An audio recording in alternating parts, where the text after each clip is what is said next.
नमस्कार, मैं हूं अमित और आप देख रहे हैं इंडिया डायलॉग मुद्दा आपका।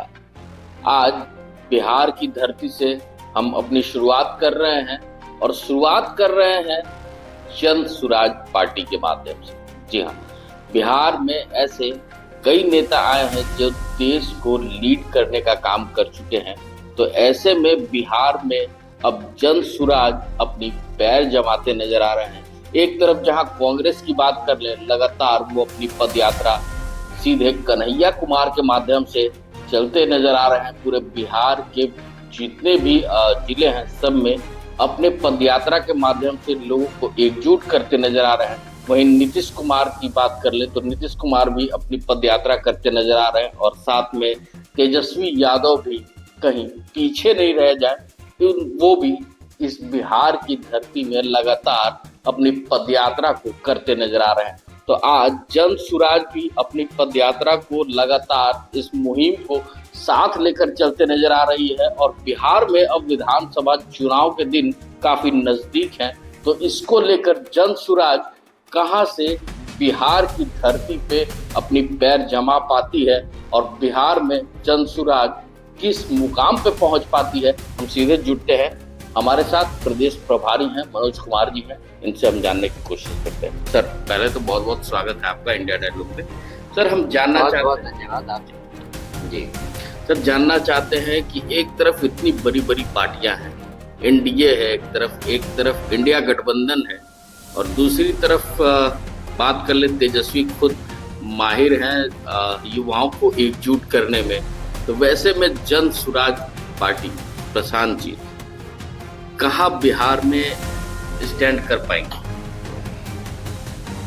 जन स्वराज पार्टी जब बनी थी तभी से हमारा जो प्रयास रहा वो है बिहार में बदलाव लाना। बिहार में शासन तो बदलता रहा है लेकिन बिहार बदला नहीं। बिहार को अगर बदलना है तो क्या बदलना है, क्यों बदलना है, कैसे बदलना है, इन सवालों का जवाब किसी भी राजनीतिक दल ने बिहार के लोगों को अभी तक समझाया नहीं है। वो तो इन सवालों से भागते रहे, क्योंकि अगर इन चीजों के बारे में जनता ने उनसे ज्यादा पूछ लिया तो उनके पास कोई उत्तर नहीं रहेगा। यही काम जनसुराज करने आए, लोगों को जगाने आई। सबसे पहले तो ये बताने आई है कि आपको किस तरह से पिछले 40 सालों से लूटा जा रहा है, धोखा दिया जा रहा है उन राजनीतिक पार्टियों द्वारा और उन राजनीतिक नेताओं द्वारा जो आप पर शासन कर रहे हैं। मुश्किल ये है कि बिहार की जनता के पास ज्यादा विकल्प भी अब तक नहीं था। 1953 से लेकर 1990 तक कांग्रेस ने शासन किया। ये वही जमाना था जिसमें बिहार भारत में विकास के नाम पर तीसरा सबसे बड़ा, सबसे महत्वपूर्ण राज्य था, जो कि 1990 आते आते तक सबसे अंतिम पायदान पर पहुंच गया। जिम्मेदार कौन था? कांग्रेस और उनकी सरकारें। 90 में जनता ने उनको भगाया और लालू जी को लाए। लालू जी ने क्या किया? 2005 तक शासन किया, वो और उनके परिवार ने। लेकिन उन 15 सालों में बिहार की क्या स्थिति रही? सबसे अंतिम पायदान पर। जनता ने एक बार फिर उनको बदला, नीतीश जी को लाए। नीतीश जी ने अब 20 साल शासन किया है बिहार में, लेकिन बिहार कहाँ रहा? जहां था वही अंतिम पायदान पर। तो ये समझना चाहिए जनता को कि आपने जिनको भी शासन दिया, उन्होंने चाहे जो कुछ भी किया हो, बिहार की स्थिति तो नहीं बदली। बिहार जहां था सबसे नीचे, वहीं आज भी है। बिहार अगर बीमारू राज्य 40 साल पहले था तो आज भी बिहार बीमारू राज्य ही है। बिहार के लोगों को अगर 50 साल पहले बिहारी बिहारी कह के गाली सुननी पड़ती थी, वो सिचुएशन आज भी वही है। बिल्कुल। तो बिहार की जनता ये समझे कि कैसे उनको 40 सालों से धोखा दिया जा रहा है। और अगर वो इस बात को समझ पाते हैं और इस जंजाल से निकलना चाहते हैं, तो एक विकल्प हम उनके सामने प्रस्तुत कर रहे हैं, जिसका नाम है जन स्वराज पार्टी। अगर वो अपने ऊपर किए गए धोखे को समझते हैं तो हमें हमारे साथ आए। कैसे सर यकीन दिलाएंगे बिहार की जनता को, बिहार की युवाओं को लगातार छलने का काम किया जाता रहा है। जो भी पार्टियां आई हैं, जो भी सरकारें आई हैं, लगातार उनको छलने और ठगने का काम किया। जन सुराज पे लोग अपना भरोसा क्यों दिखाएंगे? पिछले 2.5 सालों से प्रशांत किशोर ये काम करते आ रहे हैं। हर घर, हर गली, हर गांव में वो पदयात्रा करते आ रहे हैं। ये इन नेताओं की तरह नहीं है जो चुनाव के 6 महीने पहले पदयात्रा शुरू करते हैं। 2.5 साल पहले उन्होंने केवल बिहार और बिहार के लोगों को जगाने के लिए पदयात्रा शुरू की थी। उस समय कोई पार्टी नहीं बनी थी। 2 साल के बाद 2 अक्टूबर 2024 को ये पार्टी बनी। तब ये डिसाइड किया गया कि हम अपने को और अपनी जनता को कितना जगा पाए हैं, इसमें हम अपने को आंकें। और कैसे? तो हमने 4 उपचुनाव में हिस्सा लिया, केवल ये देखने के लिए कि हमारा संदेश लोगों तक किस हद तक पहुंच सकता है। अब आप ध्यान दें, उपचुनाव में केवल 10 दिन पहले हमें अपना चुनाव चिन्ह मिला था। 1 नवंबर को हमें अपना चुनाव चिन्ह मिला। 11 नवंबर को चुनाव की प्रक्रिया रोक दी गई। उस बीच में दिवाली आई, छठ आया। वर्चुअली हमें 8 या 9 दिन मिला अपना चुनाव प्रचार करने के लिए, अपना चुनाव चिन्ह लोगों तक पहुंचाने के लिए। उसके बाद जब चुनाव हुए तो हमें 10% लोगों ने वोट दिया। मतलब लगभग 70,000 लोगों को हम अपना चुनाव चिन्ह समझा पाए, अपनी बात बता पाए, केवल 8 या 9 दिन के प्रचार पर। आप सोचिए, इसे हम अपना फेलियर कहें या हम अपना सक्सेस कहें। बहुत लोग हैं जो कि हम पर उंगली उठाते हैं कि आपने तो बहुत वादे किए, आप टाइम फिस हो गया। हम कहते हैं हमने बहुत बड़ी जीत हासिल की। 8 दिन के प्रचार में 10% लोगों को अपनी बात बता दी।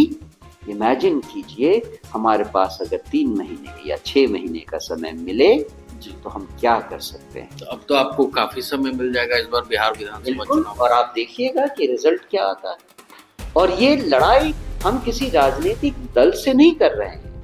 हम कभी नहीं कहना चाहेंगे कि हम आरजेडी को हराएंगे या एनडीए की सरकार को हराएंगे। हम केवल इस लड़ाई में हैं कि अपने आप हम कितने लोगों को जन स्वराज की बात समझा सकते हैं, कितने लोगों को ये बात समझा सकते हैं कि पिछले 40 सालों से उनके साथ कितना धोखा हुआ है। जाति के नाम पे, धर्म के नाम पे, विचार के नाम पे उनको तरह तरह से बांटा गया है, केवल इसलिए कि कुछ राजनीतिक दल, कुछ राजनीतिक नेता अपनी रोटी सेक सके। सर, जब मैं पार्टी ऑफिस में आपके एंटर कर रहा था तो कुछ 5 बिंदु मुझे नजर आई आपके पैम्पलेट्स पे जी। उसमें कुछ युवाओं के लिए मुद्दा था, कुछ बिहार के महिलाओं के लिए मुद्दा था, कुछ किसानों के लिए मुद्दा था। तो क्या जन सुराज अगर एक बड़ी पार्टी बिहार में उभर के अगर सामने आती है तो कहाँ खड़ी होगी सारे मुद्दों को लेकर? मैंने अभी तक आपको जन स्वराज के उन बातों के बारे में बताया जो हम जनता को आगाह करना चाहते हैं। कैसे उनके साथ धोखा हुआ है, कैसे उनको 40 सालों तक लूटा गया है। अब हम उस मुद्दे पर आए कि अगर जन स्वराज की सरकार आई तो वो क्या करेगी, किस तरह से बिहार में वो बदलाव लाएगी जिससे बिहार का विकास हो सके। हमारा लॉन्ग टर्म एम है कि 10 सालों के अंदर हम बिहार को देश के 10 अग्रणी राज्यों की लाइन में खड़ी कर देंगे। उस एम तक पहुंचने के लिए हम शुरुआत कैसे करें, क्या क्या काम करें। सबसे पहला मुद्दा है, बिहार में अगर बदलाव लाना है तो शिक्षा को बदलना होगा, शिक्षा की पद्धति को बदलना होगा। हमने उस डायरेक्शन में सोचकर ये कहा एक लाइन में कि 0 से 15 साल तक के हर बच्चे को, चाहे वो उच्च गांव में हो, छोटे कस्बे में हो या शहर के झुग्गी झोपड़ियों में रहे, हर बच्चे को अच्छी विश्व स्तरीय शिक्षा मुफ्त में दी जाएगी। ये हमारा पहला वादा है। उन बच्चों को जिनके पास सरकारी स्कूल नहीं है या अच्छे नहीं हैं, उनके माता पिता चाहते हैं कि वो प्राइवेट स्कूल्स में पढ़ें, उनको प्राइवेट स्कूल में ही दाखिला दिया जाएगा जिसका खर्चा सरकार वहन करेगी। दूसरा, 15 साल से ऊपर और 60 साल से नीचे का वो वर्ग जो कि युवा की श्रेणी में रखा जा सकता है और जिसको रोजगार चाहिए, उसको अभी रोजगार पाने के लिए बिहार से बाहर पलायन करना पड़ता है। सबसे बड़ा मुद्दा रहा। एग्जैक्टली। तो पलायन को रोकने के लिए हमारा दूसरा वादा ये है कि हमारी सरकार बनने के 3 महीने के अंदर हर वो युवा जो बिहार से बाहर जाकर नौकरी मजबूरी में करता है, उसको अपने घर में, उसके जिले के अंदर 10 से 12 हजार रुपए का रोजगार उपलब्ध कराया जाएगा। ये हमारा वादा है। तीसरा, 60 साल से ऊपर के लोग, औरत या मर्द जो कि रोजगार नहीं कर सकते, बूढ़े हो गए हैं, उनको वृद्धावस्था पेंशन 2000 रुपए हर महीने हमारी सरकार बनने के पहले महीने से मिलनी शुरू हो जाएगी। चौथा, महिलाएं या गांव के हर घर में रोजगार होना चाहिए। इस सोच के साथ हमने महिलाओं को रोजगार शुरू करने के लिए बैंकों से 4% सालाना ब्याज पर पूंजी उपलब्ध कराने का वादा किया है। अभी अगर कोई भी आदमी रोजगार शुरू करने के लिए बैंकों के पास जाए तो कम से कम 14% ब्याज देना पड़ेगा।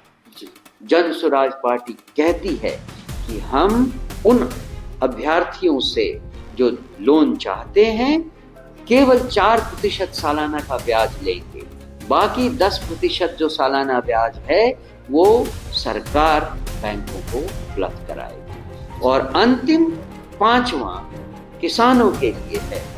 जो किसान नगदी फसल उपजाना चाहते हैं उनको मजदूरों की व्यवस्था मुफ्त में करवाई जाएगी। ये 5 वो ऐसे डिफरेंट वर्गों के लिए आपने देखा होगा, ये इमीडिएट रेसिपी है जिससे बिहार में बदलाव लाया जाएगा।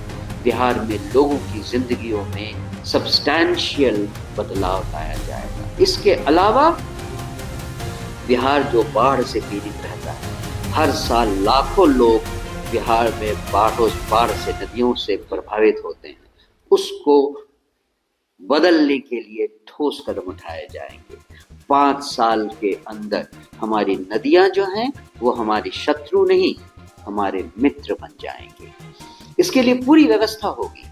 इंडस्ट्रियलाइजेशन कैसे की जाए, medium and small scale industry में कैसे मदद की जाए, एजुकेशन में किस तरह से स्किल डेवलपमेंट को इफेक्टिव बनाया जाए, ये इन सब के बारे में हमारे पास एक सोची समझी योजना है जिसका कार्यान्वयन सरकार बनने के साथ ही हो जाएगा। तो देख सकते हैं बिहार में कई पार्टियां कई तरह से दावे करते नजर आ रही हैं, चाहे इंडिया गठबंधन की बात कर लें या फिर एनडीए की बात कर लें, सब केवल बिहार की जनता को लोक लुभावन वादे। लेकिन जन स्वराज पार्टी अब बिहार में उभर कर सामने आ रही है और लगातार अपने पद यात्रा के माध्यम से अपने 5 एजेंडे को बिहार की जनता के पास लेकर जाती नजर आ रही है। तो बिहार की जनता अब जन स्वराज पर कितना भरोसा जता पाती है और कितना भरोसा दिखा पाती है, ये आने वाला वक्त ही बताएगा। ऐसे ही तमाम खबरों के साथ जुड़े रहने के लिए हमारे चैनल को लाइक एंड सब्सक्राइब जरूर करें। अमित कुमार, इंडिया डायलॉग, मुद्दा।